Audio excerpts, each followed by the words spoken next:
শীতের রাতে আমি, আমার বড় আপু এবং তার বান্ধবী একসাথে শুয়েছিলাম। বাড়ি ভর্তি মেহমান, জায়গা না থাকায় যা হল আর কি। আমি, আপু এবং তার বান্ধবী রাতে একসাথে ঘুমানোর পর গভীর রাতে ঘুমের মধ্যে আমি অনুভব করলাম কেউ আমার সাথে এলোপাতাড়ি করার চেষ্টা করছে। ঘুম থেকে চোখ মেলে দেখি আপু এবং তার বান্ধবী মিলে আমাকে যা করল তা শুনলে বন্ধুরা তোমাদের মাথা ঘুরে যাবে। বন্ধুরা, গল্পটি অনেক ইন্টারেস্টিং। আশা করি পুরো গল্পটি তোমরা খুব মনোযোগ সহকারে শুনবে। তাহলে চলুন বন্ধুরা, গল্পটি শুরু করি। গল্পটি শুরু করার আগে বন্ধুরা, তোমাদের নিকট আমার বিশেষ অনুরোধ, দয়া করে তোমরা আমার চ্যানেলটি সাবস্ক্রাইব করে আমাকে সাপোর্ট করবে। হ্যালো বন্ধুরা, আমি আমজাদ হোসেন। আজকে আমি তোমাদের মধ্যে যে গল্পটি বলবো সেটি হলো আমি যখন ক্লাস 9-এ পড়ি। বন্ধুরা, তখন কিন্তু আমার বয়ঃসন্ধিকাল। বয়সের তার নাই, শুধু চোখের মধ্যে রঙিন অনেক কিছু ঘুরপাক খায় আর নতুনের সন্ধান করি কিভাবে একটু নিজেকে ভালো রাখা যায়। মাঝে মাঝে বিভিন্ন রকমের ইন্টারেস্টিং গল্পের বই পড়ি। প্রায় আমি কিছু রোমান্টিক গল্পের বইও পড়ি। উপন্যাস পড়তে আমার খুব ভালো লাগে। আর সবচেয়ে মজার ব্যাপার হলো, যদি কোনো বয়ঃসন্ধিকালের কিছু গল্পের বই পাই তাহলে আমি খুব মনোযোগ দিয়ে পড়ি। বয়সের তুলনায় আমার মনে শুধু তার পাতাতেও খেলে। আমাদের ক্লাসের সুন্দরী মেয়ে দেখলে শুধু হা করে চেয়ে থাকি আর কল্পনায় তাদের দেখে দেখে মাঝে মাঝে রাতে গোপন কাজ করতাম আর মনে মনে ভাবতাম যদি কাউকে পেতাম তাহলে অনেক মজা করে উপভোগ করতে পারতাম। মনে শুধু তখন একটি কল্পনায় কিভাবে মেয়েদের সাথে প্রেম করতে পারতাম আর তাদের সাথে একটি মজা করতে পারতাম। বেশিরভাগ সময় মনে মনে ভাবতাম হয়তো আমিও একদিন এরকম রোম্যান্টিক মুহূর্ত পাব। আমার জীবনেও কোনো না কোনো এক সময় এরকম সুবর্ণ সুযোগ আসবে। মনের মধ্যে সব সময় উতাল পাতাল ঢেউ উঠত। মাঝে মধ্যে বিভিন্ন ধরনের মজাদার গান শুনতাম। আর যদি কোনো আমার সমস্ত মেয়ে পাইতাম তাহলে তার সাথে বেশি বেশি গল্প করতে মন চায়, ভালোবাসার কথা বলতে মন চায় তো তাদের সাথে অন্য এক দুনিয়ায় হারিয়ে যায়। মোট কথা বন্ধুরা, আমার মধ্যে তখন পুরোপুরি বয়ঃসন্ধিকালের পরিবর্তন। আমার মাঝে তখন প্রায় স্পষ্ট বোঝা যাচ্ছে গলার আওয়াজ, সব কিছুই বড় হয়ে গেছে, এমনকি নিচেও প্রচুর গজিয়েছে। কিন্তু হায়, এসব হলে কি হবে? আমার চেহারার কোনো মায়া গোপ্রতি ছাড় চিহ্ন পড়ল না আজও। আমি দেখতে ছিলাম অনেকটা সরল শিশুর মতোই। কেউ দেখলে জীবনে কল্পনাই করবেন না যে আমি এত সরল। যাই হোক বন্ধুরা, মাঝে মধ্যে আমি নির্জন জায়গায় একটি গোপন কাজ করতাম, যে কাজটি প্রায় প্রত্যেক পুরুষই বয়ঃসন্ধিকালের সবচেয়ে বেশি করে থাকে। কিন্তু আমাকে দেখলে কেউ ভাবতেও পারত না যে আমি এই গোপন কাজটি করি। মাঝে মধ্যে স্নান করতে গিয়েও ওয়াশরুমে পানিতে ছেড়ে দিয়ে মনের ইচ্ছামতো সুন্দরী মেয়েদের কথা ভাবতাম আর ইচ্ছামতো এই কাজটি করতাম। যাই হোক বন্ধুরা, মূল ঘটনায় আসি। আমার বাবা একজন ব্যবসায়ী, মা গৃহিণী। আমরা এক ভাই এক বোন। বলতে পারেন আমাদের সুখী পরিবার। বোন হল আমার বউ। আমার বোনের নাম উর্বশী। সে আবার ঢাকা বিশ্ববিদ্যালয়ে অর্থনীতি বিভাগে পড়ে। আমার বোনটি অনেক কিউট এবং মিষ্টি। কি দারুণ তার চেহারা! ছোটবেলায় সে আর আমি একসাথে থাকতাম। তাকে নিয়ে কত কানামাছি খেলতাম। যাই হোক, এখন আমিও বড় হয়ে গেছি, সেও বড় হয়ে গেছে। কিন্তু সে আমার থেকে অনেক বড়, প্রায় 6 বছরের বড়। তার দৃষ্টিতে এখনও আমি খোকা।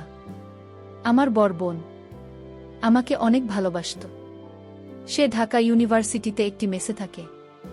বছরে 2-4 বার আসে বাড়িতে বেড়ানোর জন্য। কিন্তু ঢাকা ইউনিভার্সিটিতে পড়তে গিয়ে যে আমার বড় বোন এত সুন্দর আর স্মার্ট হয়ে গেছে তা মাঝে মাঝে সে বাড়িতে আসলে বুঝতে পারতাম। মোট কথা, সে এত সুন্দর আর এত লাবণ্যময় এবং আবেদনময় হয়ে গেছে তা আগে আমার চোখে কখনো ধরা পড়ে নাই।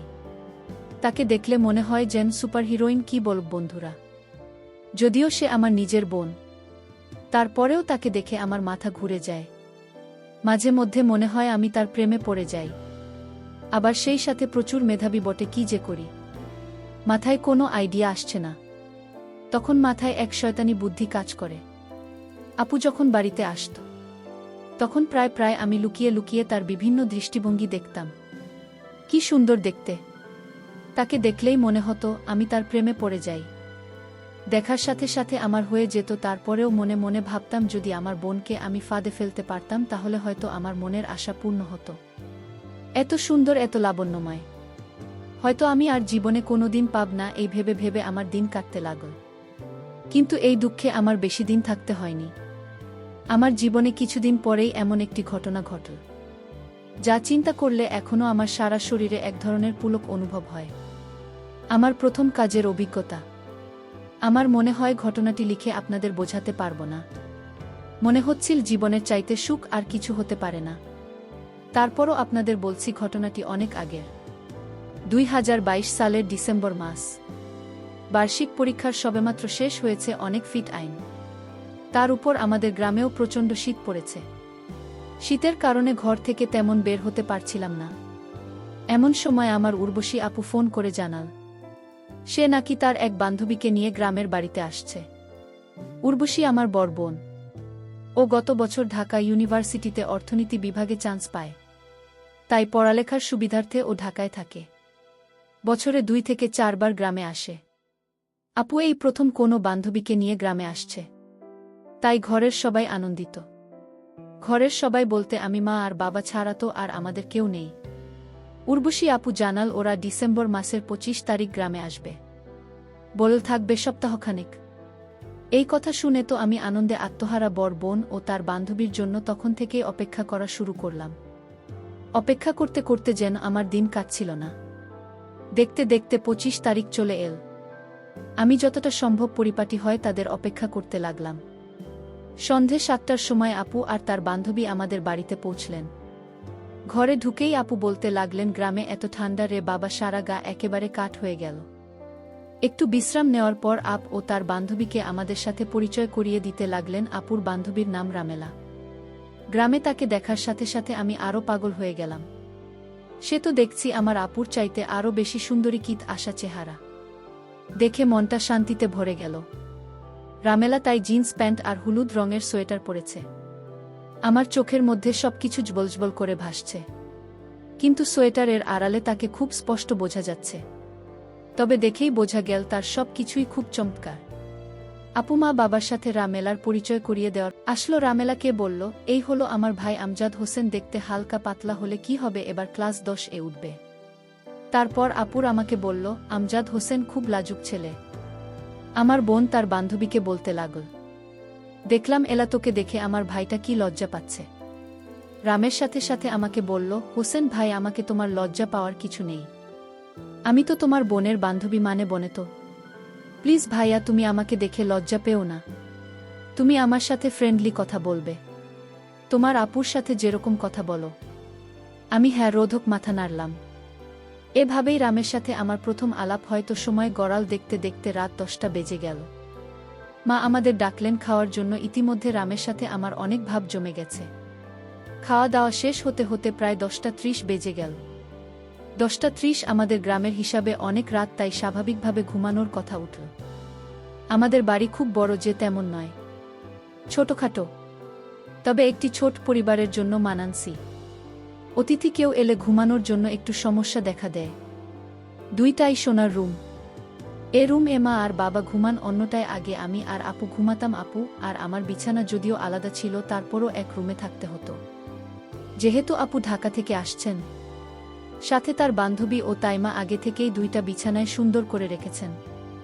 শীতের সময় বিদায় 2টা বিছানায় প্রকাণ্ড সাইজের লেপ রাখা হয়েছে। তো বিছানা যখন 2টি, তাই কে কোনো বিছানা ঘুমাবে তা নিয়ে আমি, আপু আর রামেলা ভাবতে শুরু করলাম। ভাবতে ভাবতে আমরা ঠিক করলাম, ঠিক হলো, আমি আর রামেলা এক বিছানা, আর ডান ওটা আপনি ঘুমাবে। সিদ্ধান্ত আপনি বলে দিলেন, কারণ হিসেবে বললেন। রামের সাথে আমি যেন একটু গল্পসল্প করি তাই। তো শীতের রাত, আমাদের সবার শরীর ঠান্ডা, একেবারে নাজেহাল। আপুরা মেলা আমি রাত 1-2টা পর্যন্ত জমিয়ে আড্ডা দিলাম। আড্ডা শেষ হবার পর এখন ঘুমানোর পালা। আপু আরামে ঘুমানোর কাপড় পরে নিলেন। আমি আরামে শুয়ে পড়লাম। আপু অন্যটায়, রামেলা আর আমি এক লেপে ঘুমাতে হবে, কারণ বিছানায় একটিমাত্র ছিলেন। লাইট নেভানোর পর ঘর অন্ধকার হয়ে গেল। রুমের ডিম লাইট নষ্ট, যার কারণে রুমটি প্রায় ঘুটঘুটে অন্ধকার। এই অন্ধকারে আমি আর কি করব, রামের সাথে একটু আধটু গল্প করতে শুরু করলাম।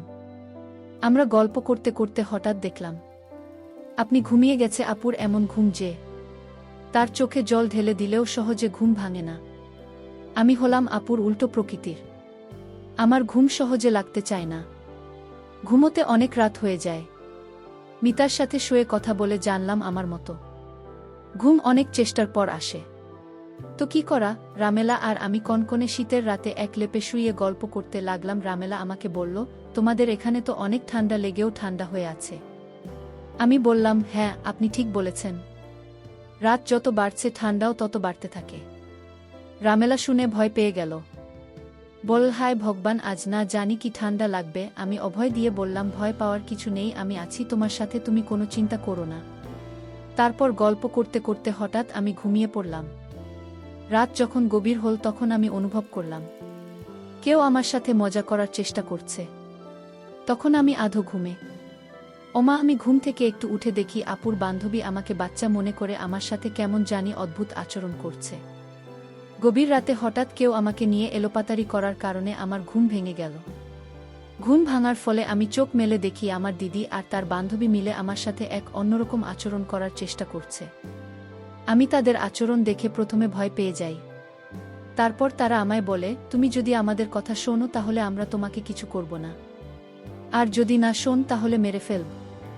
আমি বললাম, না আপু, আমি তোমাদের সব কথা শুনব। আর আমিও তখন মনে মনে ভাবলাম, এত মেঘ না চাইতেই জল।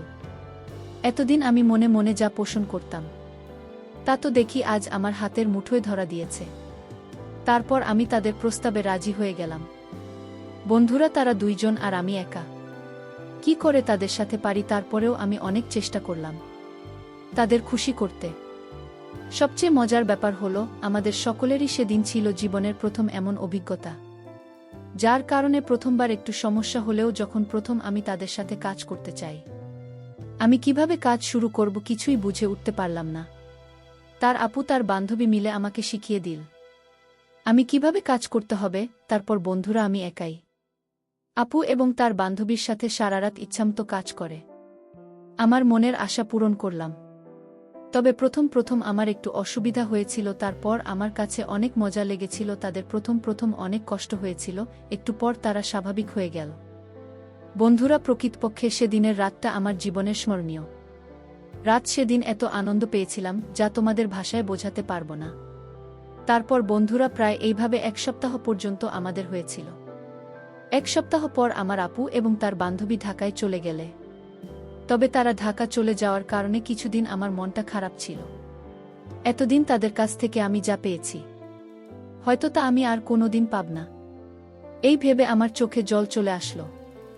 তারপরেও নিজেকে সান্ত্বনা দিলাম, যাই হোক, অবশেষে অনেক দিনের ক্ষুধার্তের মধ্যে একটু খেতে পারলাম। যা খেলেছি তাতে 6 মাস চলবে। বন্ধুরা, এর পরেও আমার আপু যদি ঢাকা থেকে আসত তার সাথে আমার এরকম হতো। আস্তে আস্তে আমিও তার সাথে একদম ফ্রি হয়ে গেছিলাম। বন্ধুরা, এর পর থেকে আপনি যখনই ঢাকা থেকে আমাদের বাড়িতে আসত তখনই সে আর আমি এরকম ইন্টারেস্টিং কাজ করতাম। এভাবেই কেটেছিল আমার বয়ঃসন্ধিকাল। সত্যি আজকে সেই বয়ঃসন্ধিকাল, তাকে আমি খুব স্মরণ করি এবং সারা জীবন স্মরণ করব। বন্ধুরা, আজকে এই পর্যন্তই। আবারও আসব তোমাদের মধ্যে নতুন কোনো ভিডিও নিয়ে। ভিডিওটি যদি তোমাদের ভালো লাগে তাহলে একটি লাইক দাও। প্রতিদিন আমি তোমাদেরকে একটা করে নতুন গল্প উপহার দিব, তাই তোমাদেরকে অনুরোধ করে বলছি, তোমরা যদি এরকম ধরনের ইন্টারেস্টিং গল্প পেতে চাও তাহলে দয়া করে আমার চ্যানেলটি সাবস্ক্রাইব করো। পরিশেষে তোমাদের সকলের সুস্বাস্থ্য কামনা করি। ভিডিওটি দেখার জন্য তোমাদের সকলকে অসংখ্য